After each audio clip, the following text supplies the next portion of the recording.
नमस्कार दोस्तों, bank promotion exam guide में आपका स्वागत है। आज के सेशन में हम सुपरवाइजरी डेटा क्वालिटी इंडेक्स यानी एसडीक्यूआई के क्रिटिकल अपडेट्स और रूल्स को कवर करेंगे। यह टॉपिक आने वाले एग्जाम्स के लिए इम्पॉर्टेंट है। तो चलिए शुरू करते हैं।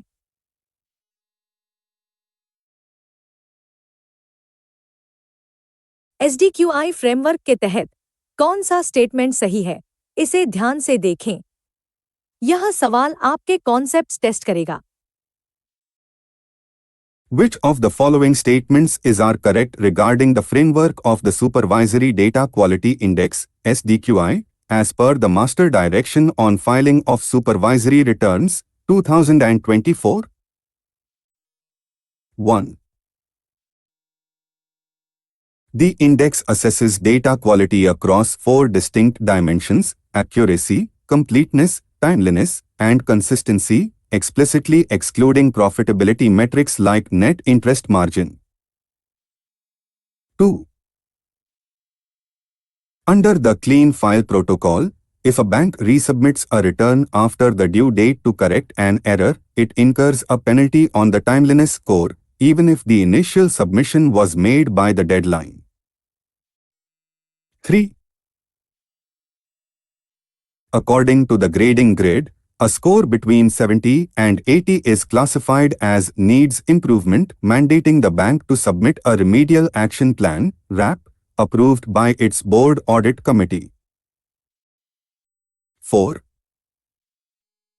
A score exceeding 90 is classified as excellent compliant, which implies reduced supervisory intervention. Option A.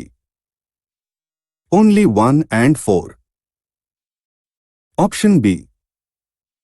Only 2 and 3. Option C. Only 1, 2, and 4. Option D. All of the above.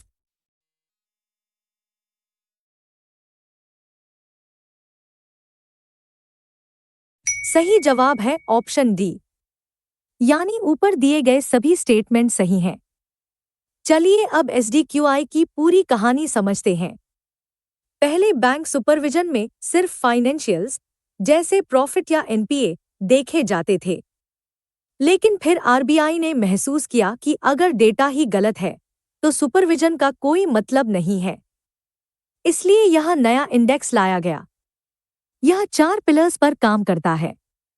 पहला है एक्यूरेसी, यानी डेटा सही हो। दूसरा है कंप्लीटनेस, यानी कोई फील्ड खाली न हो। तीसरा है टाइमलीनेस, यानी समय पर फाइलिंग हो। और चौथा है कंसिस्टेंसी, यानी अलग अलग रिपोर्ट्स में डेटा मैच होना चाहिए। यहाँ सबसे बड़ा ट्रैप क्लीन फाइल प्रोटोकॉल है। मान लीजिए आपने डेडलाइन से पहले रिटर्न भर दिया, लेकिन उसमें गलती थी। अगर आप उसे डेडलाइन के बाद सुधारते हैं तो सिस्टम उसे लेट सबमिशन मानेगा और आपकी टाइमलीनेस स्कोरिंग गिरा देगा। इसका मकसद है कि बैंक पहली बार में ही सही डेटा दे। स्कोरिंग ग्रिड भी याद रखिए। 90 से ऊपर एक्सीलेंट है, 80 से 90 सैटिस्फैक्ट्री है, 70 से 80 नीड्स इंप्रूवमेंट है, जहां आपको बोर्ड अप्रूव्ड एक्शन प्लान देना पड़ता है, और 70 से नीचे पुअर है, जहां लीगल पेनल्टी लग सकती है। एग्जाम में याद रखिए, प्रॉफिटेबिलिटी का इस इंडेक्स से कोई लेना देना नहीं है, यह सिर्फ डेटा क्वालिटी मापता है। आरबीआई की सितंबर 2025 की रिपोर्ट के हिसाब से इन फाइंडिंग्स को एनालाइज करें। आरबीआई की सितंबर 2025 की रिपोर्ट के हिसाब से इन फाइंडिंग्स को एनालाइज करें। यहाँ डेटा पॉइंट्स क्रिटिकल हैं। Consider the following statements regarding the findings of the Reserve Bank of India's Supervisory Data Quality Index (SDQI) report for the quarter ending September 2025. 1. The aggregate SDQI score for scheduled commercial banks (SCBs) rose to 90.7, crossing the 90 threshold for the first time, up from 89.9 in June 2025. 2. Small finance banks, SFBs, emerged as the top-performing bank group with a score of 91.5, outperforming public sector banks, PSBs. 3. The timeliness subindex was the highest performing dimension across all groups, driven by the adoption of cloud-native core banking architectures and API integration. 4. Foreign banks achieved the highest sectoral score of 98.0, leveraging their global reporting taxonomies to ensure perfect consistency. Which of the above statements are correct? Option A. Only 1, 2, and 3. Option B. Only 1 and 3. Option C. Only 2 and 4. Option D. All of the above.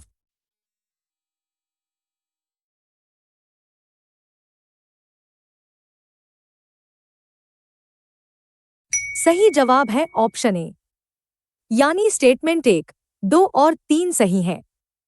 अब इस report के गहरे मतलब को समझते हैं। सितंबर 2025 एक historic quarter था। पहली बार शेड्यूल्ड कमर्शियल बैंक्स का एवरेज स्कोर 90 के पार गया, जो एक बहुत बड़ी अचीवमेंट है। इसका मतलब है कि हमारा बैंकिंग सिस्टम अब डेटा के मामले में ग्लोबल स्टैंडर्ड पर आ रहा है। स्मॉल फाइनेंस बैंक्स ने यहां बाजी मारी है। उनका स्कोर 91.5 रहा। इसका कारण है उनकी टेक्नोलॉजी। ये नए बैंक हैं, इसलिए इनका core banking system cloud based और मॉडर्न है, जो आसानी से डेटा भेज सकता है। वहीं पुराने बैंक्स को लेगेसी सिस्टम्स से जूझना पड़ता है। टाइमलीनेस में सबसे ज्यादा सुधार देखा गया, क्योंकि अब एपीआई इंटीग्रेशन से डेटा अपने आप आरबीआई के पास जाता है। मैनुअल काम खत्म हो रहा है। अब ऑप्शन 4 का ट्रैप देखिए। फॉरेन बैंक्स भले ही ग्लोबली स्ट्रांग हों, लेकिन यहां वो कंसिस्टेंसी में मार खा गए। उनका ग्लोबल रिपोर्टिंग फॉर्मेट और आरबीआई का फॉर्मेट मैच नहीं होता, जिसे मैपिंग ब्रेक कहते हैं। इसलिए उनका स्कोर सबसे ऊपर नहीं था। एग्जाम में याद रखिए, small finance banks data quality में लीडर बनकर उभरे हैं। बैंकिंग ग्रुप्स की परफॉर्मेंस और उसके कारणों पर यह सवाल बहुत महत्वपूर्ण है। बैंकिंग ग्रुप्स की परफॉर्मेंस और उसके कारणों पर यह सवाल बहुत महत्वपूर्ण है। इसे मिस मत करना। Based on the September 2025 sectoral analysis of the Supervisory Data Quality Index, SDQI, which of the following statements accurately reflects the performance trends and causal drivers for different banking groups? 1. Small finance banks, SFBs, emerged as the top-performing category, score 91.5, primarily because their digital-first, cloud-native core banking solutions, CBAs, facilitated superior timeliness and completeness via seamless API integration. 2. Public sector banks, PSBs, crossed the critical 90 threshold, score 91.1 for the first time, a milestone driven largely by the shift to straight-through processing, STP, and the successful implementation of automated data flow, ADF, which reduced manual entry errors. 3. Private sector banks, PVSBs, recorded the highest aggregate score among all groups, leveraging their advanced technology to avoid resubmission penalties despite high transaction volumes. 4. Foreign banks, while generally compliant, faced specific challenges in the consistency subindex due to mapping breaks caused by the complexity of aligning their global ERP standards, Basel III, with the specific taxonomies of the RBI's reporting system. Option A. Only 1 and 2. Option B. Only 1, 2, and 4. Option C. Only 2 and 4. Option D. All of the above.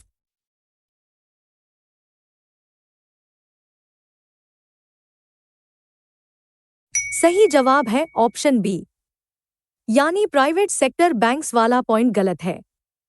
चलिए समझते हैं कि अलग अलग banks के साथ असल में क्या हो रहा है। स्मॉल फाइनेंस बैंक्स की जीत का राज है उनका हल्का फुल्का टेक स्ट्रक्चर। उनके पास पुराने जमाने का बोझ नहीं है, इसलिए वो सीधा क्लाउड से जुड़ गए। पब्लिक सेक्टर बैंक्स ने भी कमाल किया है। उन्होंने ऑटोमेटेड डेटा फ्लो यानी एडीएफ प्रोजेक्ट पर बहुत काम किया है, जिससे क्लर्क द्वारा टाइपिंग की गलतियां खत्म हो गईं। लेकिन प्राइवेट बैंक्स, जो टेक्नोलॉजी में अच्छे माने जाते हैं, वो पीछे क्यों रह गए? इसका कारण है वॉल्यूम। प्राइवेट बैंक्स में यूपीआई और डिजिटल ट्रांजैक्शन इतने ज्यादा हैं कि कई बार सिस्टम ओवरलोड हो जाता है। जब वो डेटा भेजते हैं तो वैलिडेशन फेल हो जाता है, फिर उन्हें दोबारा फाइल भेजना पड़ता है।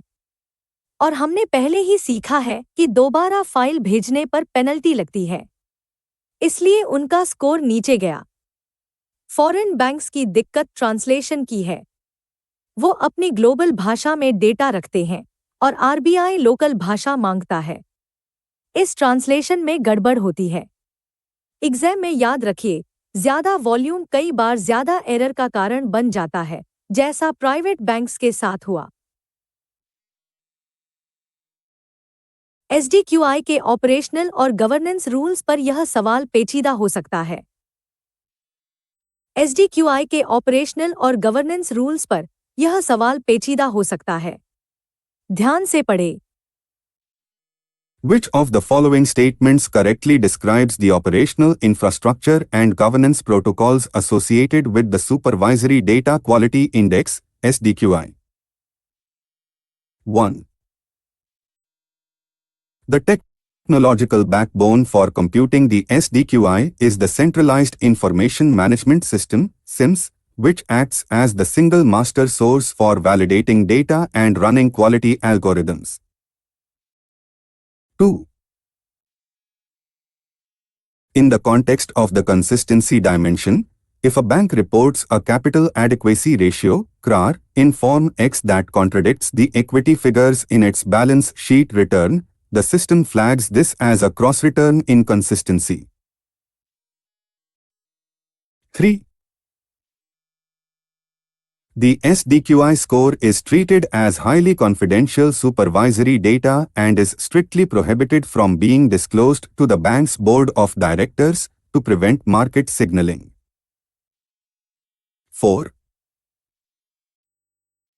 The accuracy dimension is negatively impacted if reported data shows significant statistical variance from historical trends without a valid explanation, often flagged as an outlier. Option A. Only 1, 2, and 4.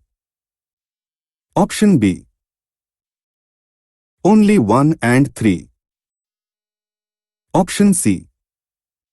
Only 2 and 4. Option D. All of the above.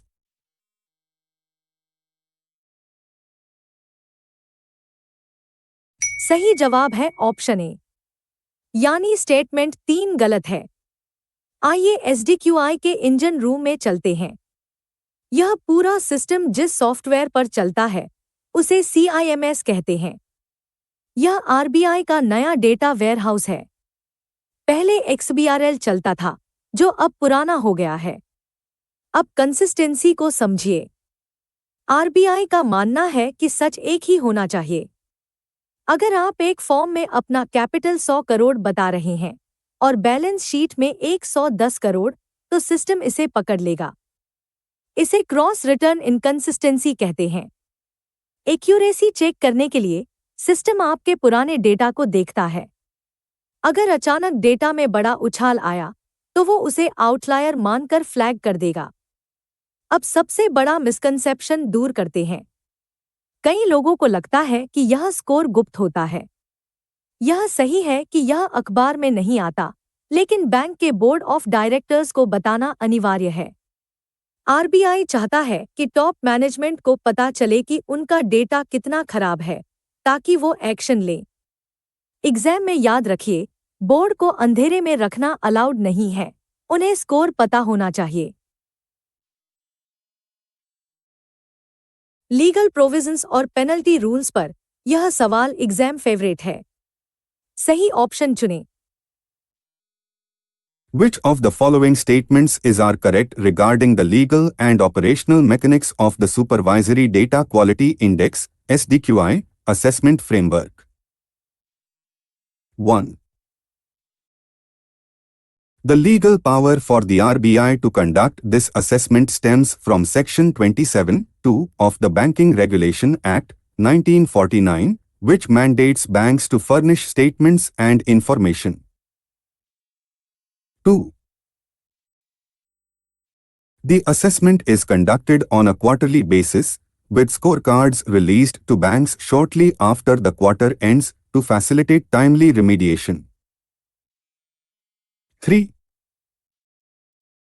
In the context of the completeness dimension, if a bank has no data to report for a specific field, it may leave the field blank without penalty, as the system automatically interprets blanks as not applicable.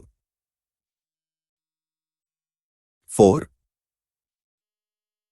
The RBI grants waivers for late submission penalties only under exceptional circumstances, such as cyberattacks or natural calamities. Internal issues, like staff shortages or routine attrition, are not valid grounds for a waiver. Option A.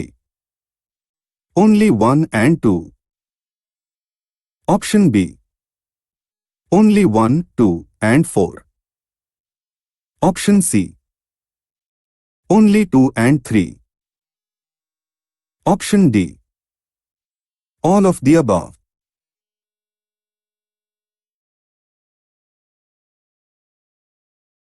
सही जवाब है option B, यानी blank field वाला rule गलत है। Legal side को पहले clear करते हैं। आरबीआई यह सब अपनी मर्जी से नहीं कर रहा, उसे बैंकिंग रेगुलेशन एक्ट के सेक्शन 27(2) से पावर मिलती है। यह सेक्शन कहता है कि बैंक को सही जानकारी देनी होगी। यह पूरा प्रोसेस हर 3 महीने में होता है, यानी क्वार्टरली। अब आते हैं उस पॉइंट पर जहां सबसे ज्यादा बैंकर गलती करते हैं। अगर किसी फील्ड में आपके पास डेटा नहीं है, तो उसे खाली नहीं छोड़ना है। अगर आप उसे ब्लैंक छोड़ेंगे, तो सिस्टम इसे मिसिंग डेटा मानेगा और पेनाल्टी लगाएगा। आपको वहां 0 या नील लिखना होगा। मशीन को नहीं पता कि यह नॉट एप्लीकेबल है या आप भरना भूल गए। वेवर पॉलिसी भी बहुत सख्त है। अगर सर्वर डाउन है या बाढ़ आ गई, तभी माफी मिलेगी। स्टाफ की कमी या काम का बोझ कोई बहाना नहीं है। आरबीआई इसे मैनेजमेंट फेलियर मानता है। एग्जाम में याद रखिए, ब्लैंक का मतलब है इनकम्प्लीट, इसलिए हमेशा 0 भरें। चलिए अब क्वेश्चन 1 से 5 तक का छोटा रिवीजन करते हैं। एसडीक्यूआई 4 पिलर्स पर है, इसमें प्रॉफिट का कोई काम नहीं। डेडलाइन के बाद गलती सुधारने पर भी लेट पेनल्टी लगती है। 70 से 80 स्कोर पर एक्शन प्लान बनाना अनिवार्य होता है। नई टेक्नोलॉजी के कारण स्मॉल फाइनेंस बैंक टॉप पर हैं। सीआईएमएस बैकबोन है और स्कोर बोर्ड को दिखाना जरूरी है। ब्लैंक फील्ड एरर मानी जाती है, वहां 0 लिखना जरूरी है। अगले सवाल में हम देखेंगे कि अगर एसडीक्यूआई स्कोर लगातार खराब रहे तो क्या एक्शन होता है। गवर्नेंस और पेनल्टी रूल्स पर यह सवाल एग्जाम के लिए सुपर क्रिटिकल है, इसे ध्यान से देखें। Consider the following statements regarding the governance and penal framework associated with the Supervisory Data Quality Index (SDQI). 1. While the Chief Compliance Officer plays a role, The Master Direction 2024 places the ultimate accountability for data integrity on the board of directors and senior management, who cannot delegate this responsibility. 2. If an external auditor identifies a discrepancy that contradicts a previously filed return, the bank must file a revised return, which negatively impacts the accuracy and consistency scores. There is no safe harbor for auditor-found errors. 3. A consistently poor SDQI score below 70 automatically triggers the Prompt Corrective Action (PCA) framework, regardless of the bank's capital adequacy or asset quality status. 4. In cases of persistent failure, example, poor rating for 3 consecutive quarters, where a remedial action plan fails, the RBI may escalate supervision by appointing an additional director to the bank's board under Section 36(ab). Which of the above statements is correct? Option A. Only 1, 2, and 4. Option B. Only 1 and 3. Option C. Only 2 and 4. Option D. All of the above.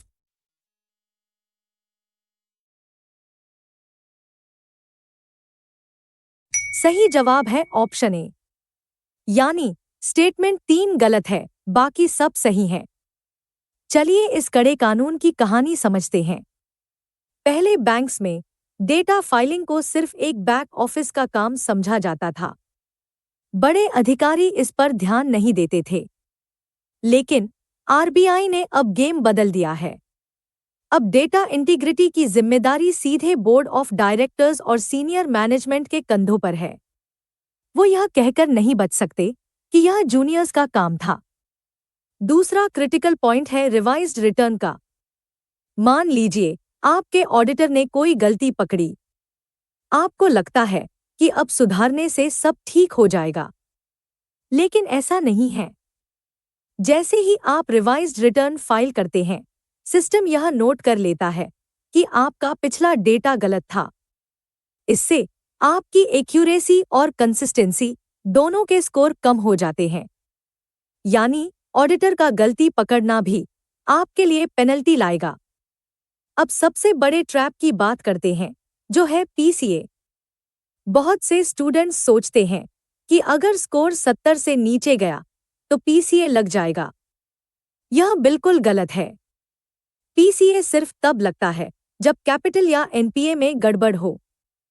एसडीक्यूआई एक quality check है, quantitative check नहीं।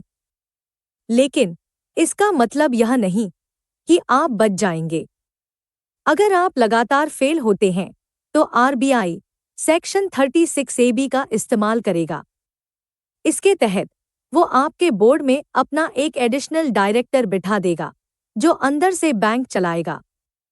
यह bank के लिए बहुत शर्मिंदगी की बात होती है। मान लीजिए जैसे स्कूल में अगर बच्चा बैंक नहीं पढ़ता तो प्रिंसिपल आरबीआई घर पर एक सख्त ट्यूटर डायरेक्टर भेज देता है। एग्जाम में याद रखिए, पीसीए ऑटोमेटिक नहीं है, लेकिन सुपरविजन सख्त हो जाता है। डेटा अब सिर्फ आईटी का नहीं, बल्कि बोर्ड का मुद्दा है।